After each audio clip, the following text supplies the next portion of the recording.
Hello there, dear listeners of History Tales. Before we journey back through the mists of time to ancient Mesopotamia, I'd love to know, how has your day been treating you? Whether you're listening to this in the bright morning hours, during a peaceful afternoon break, or as the evening settles around you, I hope you're finding a moment of calm, and wherever you are in this vast world of ours, perhaps tucked away in a cosy corner of North America, listening from across the pond in Europe, or joining us from the Southern Hemisphere where the seasons dance differently, know that you're part of our growing community of history enthusiasts. If you haven't already, please do subscribe to History Tales. We're building something special here, bringing the forgotten stories of human connection across the centuries directly to you. Your subscription helps us continue crafting these detailed historical narratives that bridge the ancient and the modern, showing us that love, in all its complexity, has always been at the heart of the human experience. Now close your eyes if you can, and let me transport you to a world where the first cities rose from the fertile mud between two great rivers, where love learned to speak in clay and law, and where the very foundations of romance as we know it were carved into tablets that would outlast empires. The sun hangs low over the marshlands, where the Tigris and Euphrates rivers wind their way toward the Persian Gulf, painting the sky in shades of copper and gold. Reed boats drift silently through the waterways, their occupants returning from a day's work in the barley fields or the workshops of the great city. In the distance, the stepped pyramid of the ziggurat rises like a mountain built by human hands, its sides casting long shadows across the bustling streets below. This is ancient Mesopotamia, sometime around 1800 BCE, and the evening air is alive with possibility. Market stalls are being packed away for the night, but the real business of human connection is just beginning. Young men and women steal glances across crowded squares, while fathers and mothers calculate the worth of potential matches in silver shekels and parcels of land. In the temples, priests tend sacred fires that have burned for generations, their light blessing both divine worship and very earthly desires. Here in humanity's first great cities, love is learning to speak a new language, one written in cuneiform on clay tablets, sealed with cylinder stamps pressed into soft earth, and governed by laws that would echo through history. This is not the wild, untamed passion of pastoral peoples, but love refined and codified, romance that understands both poetry and property, desire that flows as surely as the great rivers themselves, but within channels carved by law, custom, and the needs of civilization itself.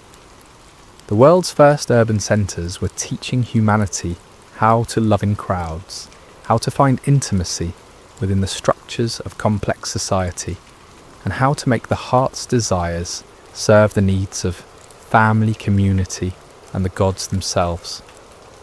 Every marriage contract pressed into clay, every love song chanted in temple courtyards, every careful negotiation between fathers over bride wealth and dowries was part of a grand experiment in human connection, one whose results would shape how we think about love, marriage, and family for millennia to come.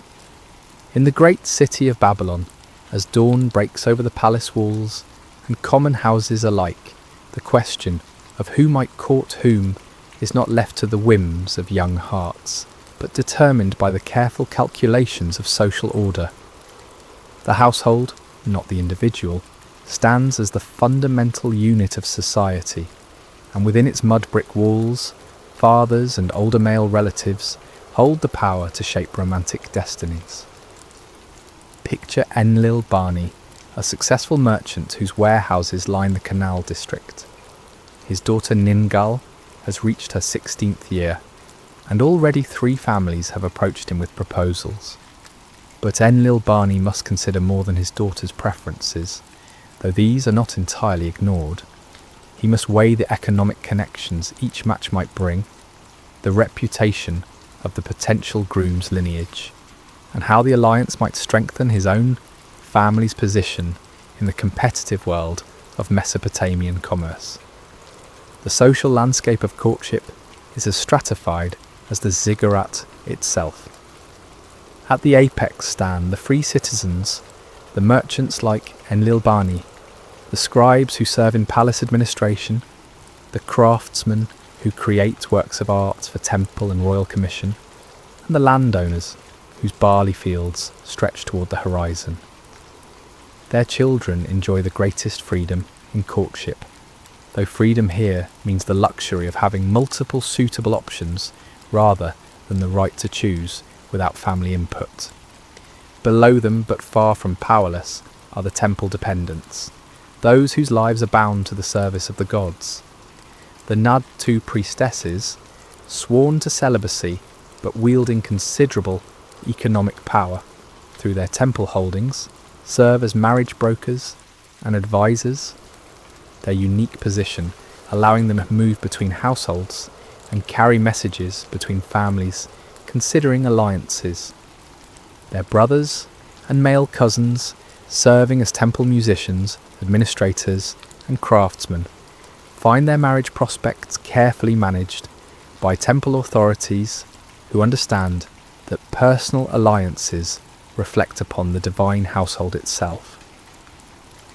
The Mushkenu, often translated as commoners, but more accurately understood as people of intermediate status, perhaps former slaves who have gained freedom, or specialists whose skills are valued, but whose ancestry lacks prestige, navigate courtship with particular care. A talented baker, whose bread graces noble tables, might aspire to marry his daughter to a minor scribe's son, but such matches require delicate negotiation and often substantial demonstrations of the family's rising fortune. At the foundation of this social pyramid are the enslaved, people captured in war, those who have fallen into debt, or the children of slaves. Yet even here, among those with the least agency, love finds ways to flourish. Palace records speak of slave marriages being formally recognised, of masters who allow their most trusted servants to accumulate property and even purchase their freedom through careful decades of saving.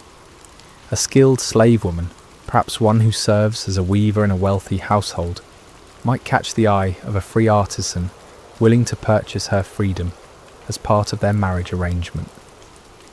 The geography of courtship also shapes romantic possibilities.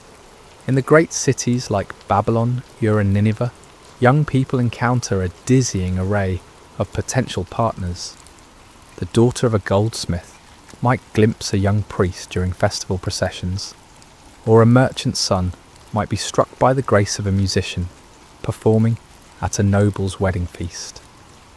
Urban life creates opportunities for chance encounters that would be impossible in smaller communities.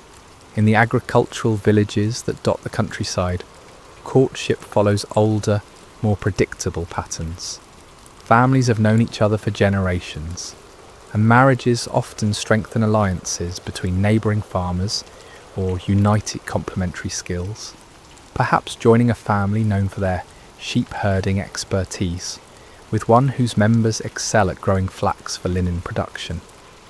Here, innovation in courtship comes not from meeting strangers, but from the creative ways young people navigate long-established relationships to discover new affections. The seasonal rhythms of agricultural life also shape when and how courtship unfolds. Spring, with its festivals celebrating the return of life to the land, provides natural opportunities for young people to meet under the benevolent eyes of their elders. The harvest celebrations of autumn offer another peak time for betrothals, when families can accurately assess their economic prospects for the coming year and make realistic promises about bride wealth and dowries. Yet even within these carefully structured social boundaries, individual personality and preference find ways to assert themselves. Court records preserve stories of young women who refused matches their fathers favoured, of men who pursued lengthy courtships despite family disapproval, and of couples who found ways to marry across class lines through patient accumulation of wealth or the intervention of powerful patrons.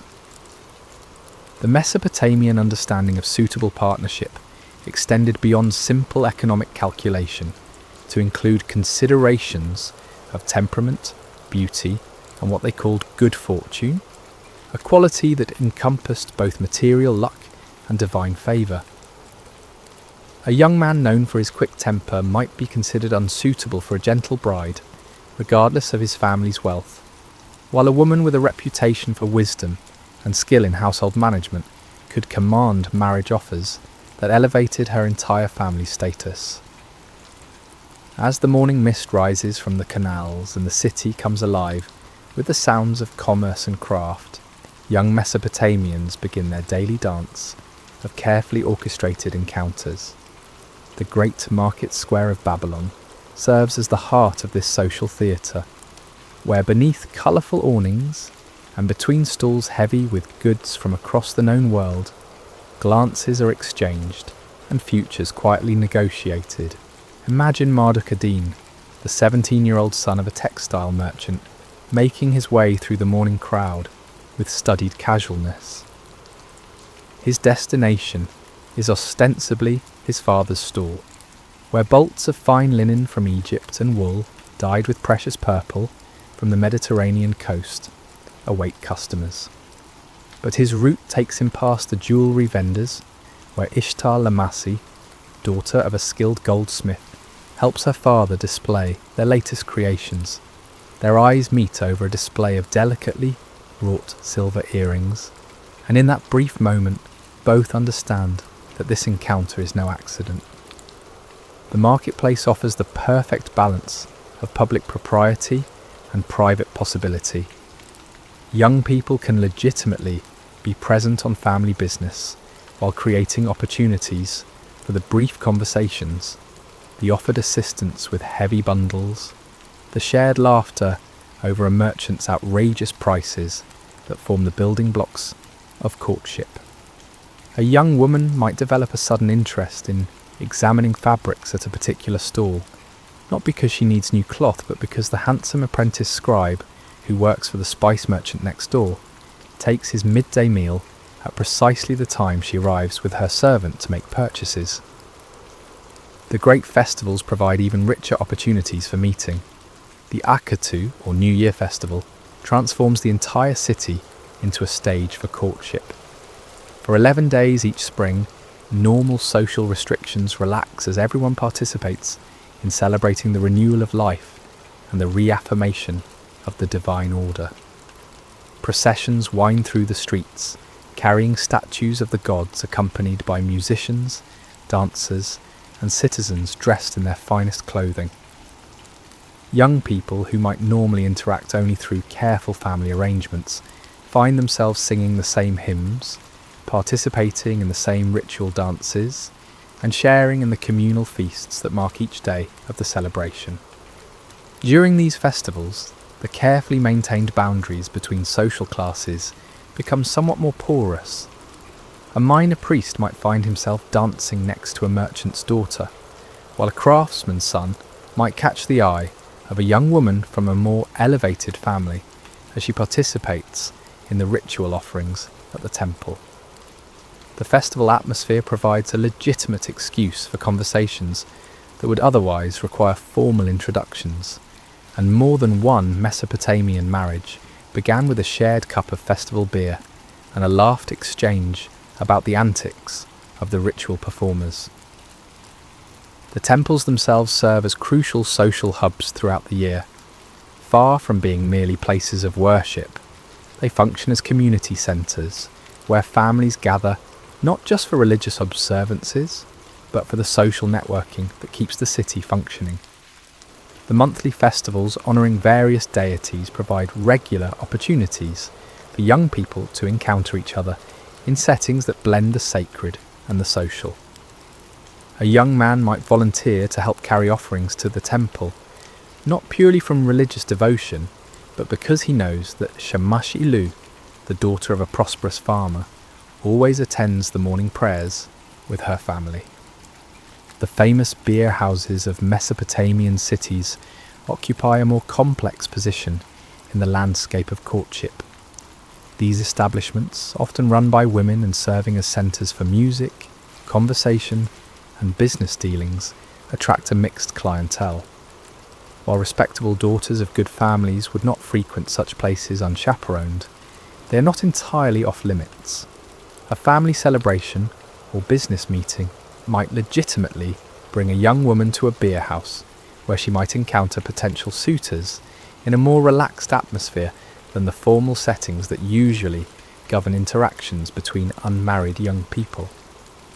Music and poetry play central roles in these semi-formal courtship venues. The beer houses employ skilled musicians who know not just the sacred hymns heard in temples, but the love songs that speak more directly to young hearts. A talented young musician might catch the attention of a merchant's daughter, not just through his skill, but through the emotions his music evokes, while a young woman, known for her beautiful singing voice, might find herself the centre of attention when she joins in the evening's entertainment. The riverbanks and canal sides provide more private settings for the continuation of courtships that begin in these public spaces. Once initial contact has been made in the marketplace or during a festival, young couples might arrange to encounter each other during the daily routines that bring people to the water. Women going to the river to wash clothing or fill water jars might time their trips to coincide with the return of fishing boats or trading vessels, while young men might volunteer for errands that take them along the waterfront during the hours when such domestic tasks are typically performed. These waterside encounters require careful choreography to maintain propriety while allowing for genuine conversation. A young woman would never go to the river alone to meet a suitor, but she might be accompanied by a younger sister or a trusted servant who understands the importance of being present but not intrusive. The flowing water provides a natural soundtrack for quiet conversation, while the practical tasks of washing and water gathering offer legitimate reasons for extended presence in a location where chance meetings can bloom into something more deliberate. Chaperonage customs vary significantly depending on social class and family tradition. Daughters of the most prominent families face the strictest supervision, their movements carefully planned and monitored to prevent any encounters that might compromise their reputations or their families' negotiating positions in marriage arrangements. But even these young women are not entirely isolated from potential suitors. They simply encounter them in more formal settings, often in their own homes, when business or social visits bring suitable young men into their family's sphere.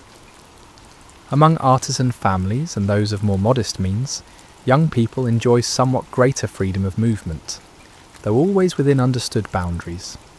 A weaver's daughter might have more opportunities to interact with customers at the family workshop, while a farmer's son might encounter a wider range of potential partners during market days when rural families come to the city to sell their produce and purchase manufactured goods. The seasonal rhythms of agricultural life create additional opportunities for rural courtship. Harvest time brings together workers from multiple families and villages, creating temporary communities where young people labour side by side in the fields. The shared work of gathering grain, pressing dates, or harvesting flax provides natural opportunities for conversation and cooperation that can evolve into more personal relationships. Evening celebrations after successful harvests offer particularly rich possibilities for courtship, as families gather to share food and music in settings that are both public enough to be proper and intimate enough to allow for genuine connection. In the soft light of dawn, filtering through reed window screens, Namu carefully examines the small clay figurine that arrived at her father's house the previous evening. Shaped like a dove, the piece shows the skilled hand of a master craftsman, its surface polished to a warm sheen and detailed with tiny cuneiform characters that spell out a blessing for love and fertility.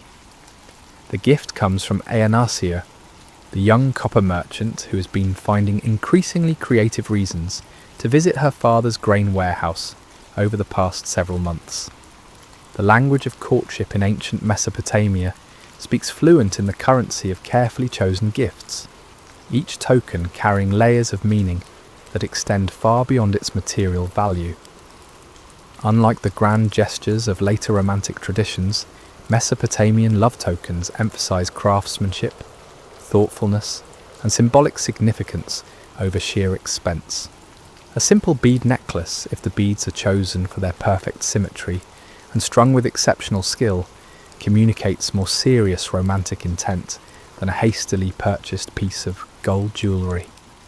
Personal ornaments form a central category of courtship gifts.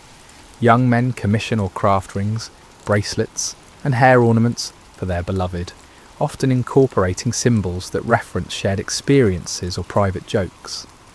A bronze hairpin might be topped with a tiny pomegranate, referencing a conversation about the fruit's significance in fertility rituals, while a silver bracelet might bear engravings of barley sheaves, honouring a young woman's skill in bread making or her family's agricultural prosperity. The creation or commissioning of these gifts becomes part of the courtship process itself. A young man might spend weeks learning basic metalworking techniques from a craftsman friend, not because he intends to become a jeweller, but because he wants to shape with his own hands the copper bracelet he will offer to his beloved.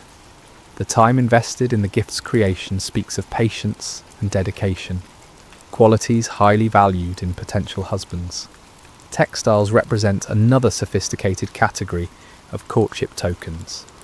In a civilization that prizes fine weaving as one of the highest domestic arts, a length of exceptionally woven cloth communicates both aesthetic appreciation and recognition of the recipient's own skills. A young man might present his beloved with linen of unusual fineness dyed with expensive indigo or madder root, acknowledging her reputation as a skilled weaver while providing material for her own creative work. The exchange often becomes reciprocal as young women respond to textile gifts by creating items that showcase their own abilities. A beautifully embroidered tunic or a belt woven with complex geometric patterns demonstrates the skills she would bring to a future household while creating an object that her suitor can wear as a visible sign of their developing relationship. Practical gifts that speak to shared domestic futures form another category entirely. Jars of scented oil, carefully blended with herbs and flowers, acknowledge both the recipient's beauty and the giver's attention to the details of daily life. Honey, dates, and other preserved foods suggest an understanding of the nurturing aspects of love, while demonstrating the giver's ability to provide for a future family. These gifts often come with stories attached, the oil scented with roses from a particular garden, the dates from trees that have been in the giver's family for generations. The vessels that contain such gifts often prove as meaningful as their contents. A beautifully shaped pottery jar might be commissioned specifically as a courtship gift, its form and decoration chosen to reflect the recipient's tastes and the giver's aesthetic sensibilities. The jar remains long after its contents are consumed, serving as a permanent reminder of the developing relationship and potentially becoming a cherished household object in a future marriage. Written tokens begin to appear with increasing frequency as literacy spreads beyond the ranks of professional scribes. Young men who can afford to hire scribes, or who have learned basic writing themselves, send brief clay tablet messages that formalise spoken promises and create permanent records of developing relationships. These early love notes often combine practical information with emotional expression, discussing meeting arrangements while also declaring affection and serious intentions. The cuneiform script lends itself well to brief, meaningful messages. A tablet might simply state, "To Inanna Amamu, daughter of Ur-Nammu the weaver, from Enlil-Bani, son of Mardukadin the merchant. May Ishtar bless our meeting at the temple festival. I have spoken with my father concerning our future." Such messages serve multiple purposes, confirming arrangements while creating written evidence of the young man's honourable intentions and his family's involvement in the developing relationship. Cylinder seals, those distinctive Mesopotamian signature devices, play particularly important roles in serious courtships. A young man might commission a seal with imagery specifically chosen to honour his beloved, perhaps depicting the goddess Inanna's sacred symbols, if his intended is known for her devotion to that deity, or incorporating symbols of fertility and abundance to express hopes for their future together. When pressed into clay to authenticate documents or seal storage containers, these personalised seals broadcast the owner's romantic commitments to anyone familiar with their symbolism. The exchange of seals between couples represents one of the most serious forms of pre-marriage commitment. When a young woman accepts a seal from her suitor and begins using it alongside her own family seal on appropriate documents, she publicly acknowledges their relationship while retaining her individual identity. This practice becomes particularly common among merchant families, where business transactions regularly require sealed authentication, and the combined seals can signal both personal relationships and potential business partnerships. Spoken vows, while leaving no physical traces for modern archaeologists, clearly played central roles in Mesopotamian courtship. The legal literature makes frequent reference to word as bond, the concept that public verbal commitments carry legal weight even without written documentation. Young couples making promises to each other in the presence of witnesses created relationships that their families and communities recognised as having legal and social significance. These verbal commitments often followed formal patterns passed down through generations. A young man might declare, "Before Shamash the justice-bringing and Marduk the king of gods, I speak my word to take Ninlil, daughter of Eanasir, as wife according to the law and custom of our people. Let my word bind me and my house to this promise, until the fulfilment or dissolution comes according to proper form." The formal language and divine invocations transform personal emotion into social contract. Witnesses play crucial roles in legitimizing these spoken commitments. Family members, neighbours, or respected community figures who hear the promises become responsible for remembering and, if necessary, testifying to their content. This community involvement transforms private romantic attachments into public relationships with social and legal standing.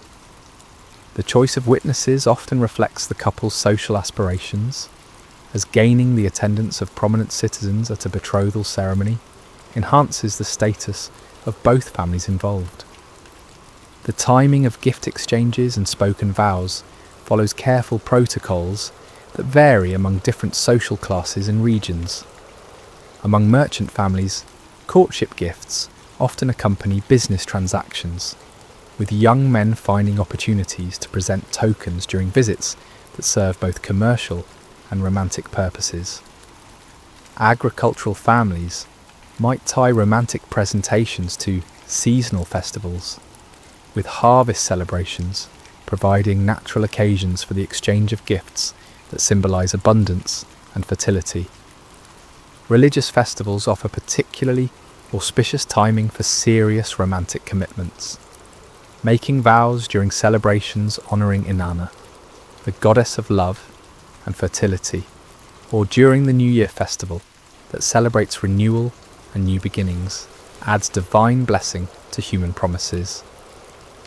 The festival atmosphere also provides cover for the nervous emotions that often accompany serious romantic declarations, as excitement and anticipation become part of the general celebratory mood.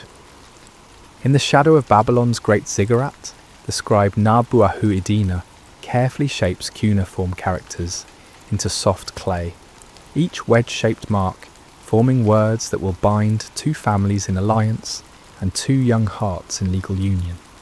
Before him sits Enlil-Bani, the merchant, beside his daughter Tashmetum, while across the low wooden table, Marduk-Nasir, the goldsmith, reviews the terms that will formalise his son Nabuchodonosor's betrothal to the merchant's daughter. The clay tablet taking shape beneath the scribe's practised stylus represents far more than a simple agreement between individuals. It is a complex legal document that balances emotional desires with economic realities, family honour with practical concerns, and personal futures with community standards. Every clause has been negotiated with the care that merchants bring to their most important business contracts, because in many ways that is exactly what this document represents. Nabuchodonosor, son of Marduk-Nasir the goldsmith, takes as wife Tashmetum, daughter of Enlil-Bani the merchant. The contract begins, using the formal language that establishes the legal identities of all parties. The careful specification of fathers and professions serves multiple purposes, identifying the family's social standing and economic resources while creating clear records for future reference. In a world where names are often repeated across generations, such precision prevents confusion and ensures that the correct parties are bound by the agreement's terms. The bride wealth negotiation reveals the sophisticated economic calculations underlying Mesopotamian marriage arrangements. Marduk-Nasir has agreed to provide 30 shekels of silver, 2 changes of fine clothing for the bride, a pair of gold earrings crafted in his own workshop, and a young female slave skilled in weaving.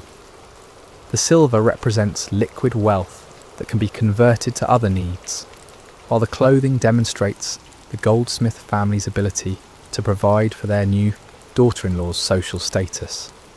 The earrings showcase the groom's family craft, while creating permanent wealth that the bride can control personally. The inclusion of a slave in the bride wealth package reflects the practical realities of household management in ancient urban civilization. A skilled weaver adds immediate productive capacity to the bride's new household, while providing her with a personal attendant whose loyalty belongs primarily to her rather than to her husband's existing family members.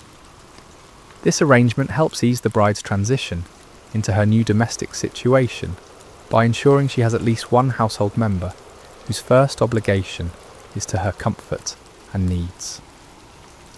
Enlil-Bani's provision of his daughter's dowry demonstrates equally careful calculation of family resources and future needs. Tashmetum will bring to her marriage 20 shekels of silver, household furnishings including a bed with bronze fittings, cooking vessels of copper and clay, a collection of fine textiles including wool blankets and linen garments, and her personal jewellery accumulated since childhood. The dowry remains technically her property throughout the marriage, serving as financial security that she can draw upon in case of widowhood or divorce. The contract's fertility clauses reflect the central importance of children in Mesopotamian society while acknowledging the uncertainties of human reproduction. If Tashmetum bears no son within 7 years, the tablet specifies, Nabuchodonosor may take a second wife, but Tashmetum shall remain first wife, with authority over the household. This provision protects the bride from casual divorce while accommodating the family's need for male heirs to continue the goldsmith business and maintain the family's religious obligations. Secondary marriage arrangements receive detailed attention in the contract, reflecting the complex household structures common among prosperous Mesopotamian families. Should Nabukin-apli take a concubine or second wife, the agreement specifies that Tashmetum retains control over household keys and accounts, supervises the domestic servants, and receives the first portion of any goods or gifts her husband acquires. These clauses balance the husband's legal rights with practical protections for his first wife's status and authority. The document addresses property inheritance with equal care, establishing how wealth will pass to future children while protecting the interests of both family lines. Sons born to Tashmetum will inherit the goldsmith workshop and its associated tools and customer relationships, while daughters will receive marriage portions calculated according to the family's prosperity at the time of their own betrothals. The contract also specifies that if Tashmetum predeceases her husband without bearing sons, her dowry returns to her father's family, rather than remaining with her husband's household. Penalties for breaking the betrothal reveal the serious legal and economic consequences of failing to complete arranged marriages. Should Nabukin-apli withdraw from the agreement without cause, his family forfeits the entire bride wealth already delivered and pays an additional penalty of 10 shekels of silver to compensate Enlil-bani for the disruption to his daughter's marriage prospects. Conversely, if Enlil-bani prevents the marriage after accepting bride wealth, he must return double the received amount, acknowledging the damage caused to the goldsmith's son's reputation and future marriage chances. The contract includes provisions for less dramatic but equally important contingencies. Should either betrothed party die before the wedding ceremony, the families agree to specific procedures for returning bride wealth and dowry items while maintaining friendly relations that might lead to alternative matches between the families' other children. These death clauses recognise that the alliance between merchant and goldsmith families has value beyond the specific individuals whose marriage created it. Witnesses to the betrothal contract represent a carefully chosen cross-section of both families' social networks. Shamash Mudamik, a temple administrator who has worked with both families in various capacities, provides religious authority and expertise in legal matters. Nabu Usur, another merchant who competes with Enlil-bani in some markets but collaborates in others, demonstrates that the agreement has broader community support. Sin Lekiu Nini, the neighbourhood elder who has watched both young people grow up, adds local community validation to the formal arrangement. The divine invocations that conclude the contract reflect sophisticated theological understanding of marriage as both human institution and divine blessing. By Marduk, king of gods, and Nabu, lord of writing, and Ishtar, queen of love and fertility, let this agreement stand firm as the foundations of the earth and endure as the flowing of the great rivers.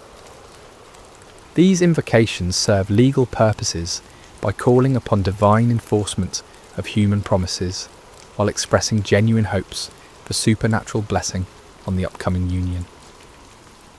Regional variations in contract terms reflect different local traditions and economic systems across the Mesopotamian world.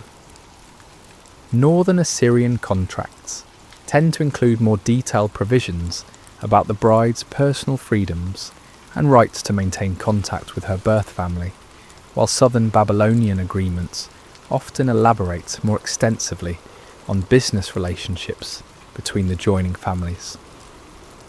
Sumerian-speaking communities maintain traditional clauses that reference very ancient customs, even when the practical implementation has evolved to meet contemporary needs. The seasonal timing of betrothal contracts often reflects agricultural and commercial cycles that affect families' economic calculations. Contracts negotiated after successful harvests might include larger bride wealth payments and more elaborate dowry provisions, while those arranged during leaner periods focus more heavily on establishing beneficial business relationships and mutual support agreements between the families. The physical creation of the contract serves ritual as well as legal purposes.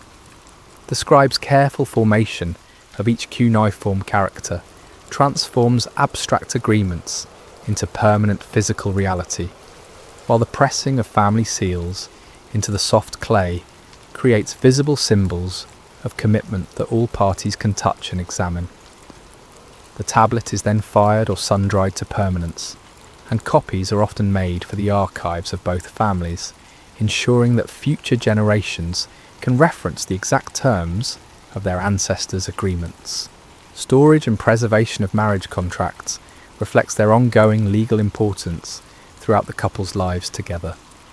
Families maintain archives of important tablets in specially designed clay containers, often sealed with additional clay envelopes that protect the documents from moisture and physical damage. The most prosperous families employ scribes to create updated copies of crucial contracts at regular intervals, ensuring that the agreements remain legible as the original tablets age and potentially deteriorate. In the cool shadows of the palace archive chamber, the elderly judge Utu Hegal runs weathered fingers across the polished surface of the great diorite stele bearing King Hammurabi's laws. Nearly 3 centuries have passed since these words were first carved into stone, yet they continue to govern the most intimate aspects of human relationships throughout the Babylonian realm. Today's case involves a delicate question of broken promises and wounded honour that requires careful interpretation of the ancient king's wisdom regarding matters of the heart. The complainants, the family of Ishtar Ummi, daughter of a prosperous date palm cultivator, seek redress against Enlil Nasir, son of a textile merchant, who they claim has violated his betrothal promises by secretly negotiating a marriage with another family while still formally engaged to their daughter. The case illustrates perfectly how Hammurabi's legal innovations transformed private romantic arrangements into matters of public law, creating procedures and penalties that balance individual desires with community stability. Under the Code of Hammurabi, false accusations in marriage matters carry severe consequences designed to prevent the casual destruction of reputations that could ruin young people's future prospects. If a man brings charges against a woman concerning adultery, but cannot prove his allegations, declares Law 131, he shall throw himself into the river. While the dramatic language of divine trial by water ordeal may rarely be implemented literally, the principle remains clear. Accusations that could destroy a person's marriage ability must be supported by compelling evidence, not merely suspicion or malice. The protection extends equally to false claims about virginity, a quality of paramount importance in Mesopotamian marriage negotiations. Law 127 states that if a man spreads rumours about a married woman or a priestess without proof, that man shall be branded on his forehead. The physical marking serves as permanent public notification of his dishonesty, warning future communities about his untrustworthiness while providing justice for his victims. These harsh penalties reflect the code's understanding that reputation, once damaged, proves nearly impossible to restore in close-knit urban communities where gossip travels faster than merchant caravans. Adultery provisions reveal the complex intersection of gender, property, and personal honour in Mesopotamian society. When a married woman is discovered in adultery, both she and her partner face death, unless her husband chooses to forgive her, in which case the king may pardon her lover as well. This provision acknowledges the husband's property interest in his wife's sexual fidelity, while also recognising his emotional attachment and capacity for mercy. The parallel structure suggests that adultery is understood as both crime against property and violation of personal relationship. The code's treatment of divorce reflects similarly nuanced understanding of marriage as both economic partnership and emotional bond. A husband seeking to divorce his wife must demonstrate cause or provide her with compensation equal to her bride price, plus return her dowry intact. If she has borne him children, she retains custody of them, along with a portion of field, garden, and goods sufficient to raise them properly. These provisions protect women from casual abandonment while acknowledging that some marriages simply cannot succeed.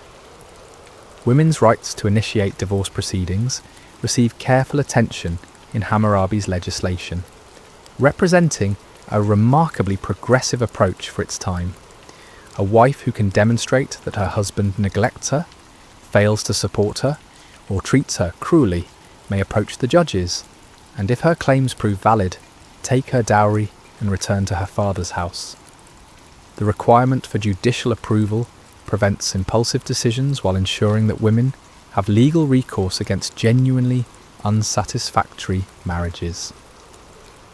The code addresses the complex question of multiple wives and concubines, with detailed provisions that attempt to balance men's desire for additional sexual partners and potential heirs with protection for existing wives' status and security. A man may take a second wife only if his first wife fails to provide children, and even then the first wife retains her position as head of household. Concubines receive legal recognition and protection, but their children's inheritance rights depend on their father's formal acknowledgement and the specific agreements made at the time of their mother's entry into the household. Engagement and betrothal laws establish the formal procedures that transform private romantic attachments into legally recognised relationships with enforceable obligations. Once bride price has been paid and accepted, the engagement creates binding obligations on both families. A father who accepts bride price but then gives his daughter to another man must return double the amount received, while also compensating the rejected suitor for the damage to his reputation and marriage prospects. These penalties reflect the code's understanding that betrothal creates legitimate expectations that deserve legal protection. The treatment of rape reveals the code's complex understanding of sexual violence as both personal assault and property crime. The rape of a betrothed virgin carries the death penalty, while assault on a married woman results in the attacker's death, but leaves the victim blameless. A significant advance over legal systems that held women responsible for sexual violence committed against them. However, the rape of an unbetrothed woman requires the attacker to marry her and pay her father the standard bride price, a provision that prioritizes the victim's economic security over her personal preferences regarding her attacker. Later Assyrian laws, developed several centuries after Hammurabi's code, reflect the evolution of legal thinking about love, marriage, and sexual conduct in response to changing social conditions. The Middle Assyrian laws, dating from approximately 1400 BCE, show particular concern with regulating women's public behaviour and appearance, mandating that respectable married women veil themselves when appearing in public while forbidding prostitutes and slaves from covering their faces. These regulations attempt to use clothing to reinforce social distinctions and sexual availability that might otherwise prove ambiguous in increasingly complex urban environments. Assyrian inheritance laws show greater flexibility in acknowledging different types of marriages and their varying legal consequences. A man's primary wife enjoys full status, and her children inherit equally with sons born to secondary wives, but concubines and their children receive recognition and support proportional to their formal standing within the household hierarchy. This system accommodates the reality of complex marriage arrangements while maintaining clear distinctions that prevent inheritance disputes. In the temple courtyard of Inanna, As evening incense mingles with the scent of jasmine blooming in sacred gardens, young Babylonians gather to hear the sacred love songs that celebrate divine passion while teaching mortal hearts the language of desire. The priestess Ninmasaga chants the ancient words that tell of Inanna's courtship with the shepherd Dumuzi, her voice weaving through melodies that have kindled romance for over 1,000 years. The sacred marriage ritual between goddess and consort provides the theological framework for human courtship, teaching that sexual desire serves divine purposes when expressed within proper bounds. Young couples absorb these lessons through festival participation, learning that their own attractions reflect cosmic forces of fertility and renewal that sustain all life. The perfumes, cosmetics, and elaborate grooming that accompany courtship echo the divine beautification rituals described in temple poetry. The wedding procession winds through Babylon streets as sunset paint the ziggurat's walls with golden light. Musicians lead the way, their lyres and drums announcing the union of two families, while the bride, veiled in finest linen and adorned with jewellery that speaks of her family's prosperity, rides in a cart decorated with flowers and ribbons. Behind her, servants carry the dowry goods in full public display, each item representing years of careful preparation for this moment. At the threshold of her new home, the bride pauses for rituals that will transform her from daughter to wife. Honey and dates are pressed to her lips for sweetness in marriage, while grain is scattered at her feet for fertility. The household gods receive their offerings as the community witnesses the formal transfer of the bride's allegiance from her father's house to her husband's protection. Within mud brick walls that shelter intimate daily life, Mesopotamian couples navigate the practical realities of shared existence.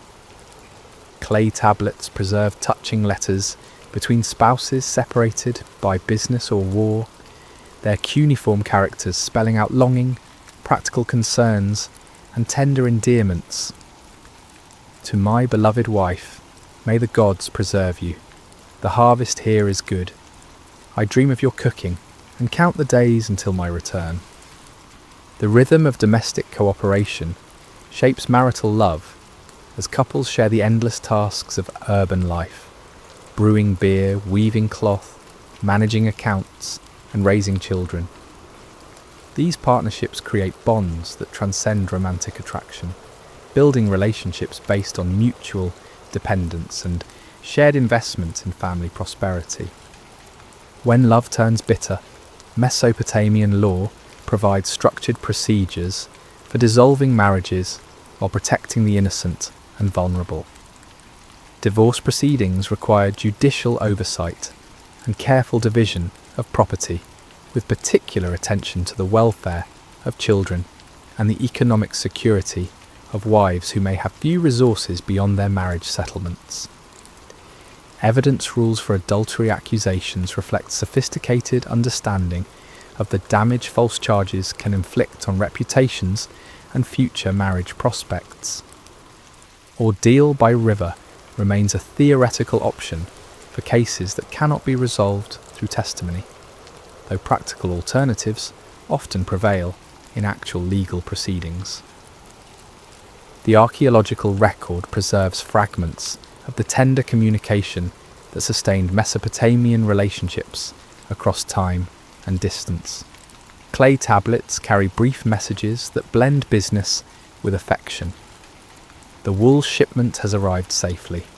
My heart yearns for your embrace. May Marduk bring you home swiftly. Cylinder seals pressed into clay carry personal imagery, chosen to honour beloved spouses or commemorate shared experiences. Across the Mesopotamian world, local traditions shape the expression of universal human emotions. Sumerian poetry celebrates erotic passion with earthy directness. Babylonian contracts elaborate legal protections with merchant precision, while Assyrian palace culture develops elaborate courtship protocols that emphasize hierarchy and formal display. Yet beneath these surface differences, the fundamental patterns of human attraction, commitment, and family formation remain remarkably consistent. Before every important marriage, divination ceremonies seek divine approval and cosmic compatibility. Liver omens, star positions, and dream interpretations guide family decisions about suitable matches, while amulets and protective spells safeguard couples against malevolent forces that might threaten their happiness. Invoking Ishtar's blessing remains central to all romantic undertakings. Death dissolves earthly marriages, but not family obligations. Widows receive legal protection for their dowries and custody rights, while mourning rituals honour deceased spouses and ensure their proper journey to the underworld. Remarriage allows for new happiness, while memorial tablets preserve the names and deeds of those who came before. As moonlight silvers the canals of ancient Babylon, and a young couple exchanges sealed tablets, pledging their troth beneath starlit skies, we see reflected in their careful rituals the enduring human need to transform private emotion into public commitment, to speak love in languages that outlast individual lives. The world's first cities taught love to speak in law and poetry, creating institutions that balanced personal desire with community need.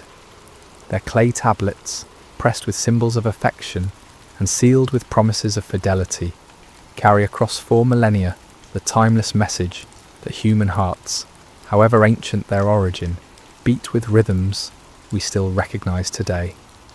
In learning to love within the structures of civilization, the people of Mesopotamia created patterns that echo still in our own ceremonies of commitment, our own negotiations between passion and responsibility, our own faith that love can be both wild river and channeled stream, serving both the needs of individual hearts and the greater good of human community. Their legacy lives on in every marriage contract, every exchange of rings, every promise spoken before witnesses, reminders that love, when given form through law and ritual, becomes strong enough to bridge the centuries and speak across the vast distances that separate their world from ours.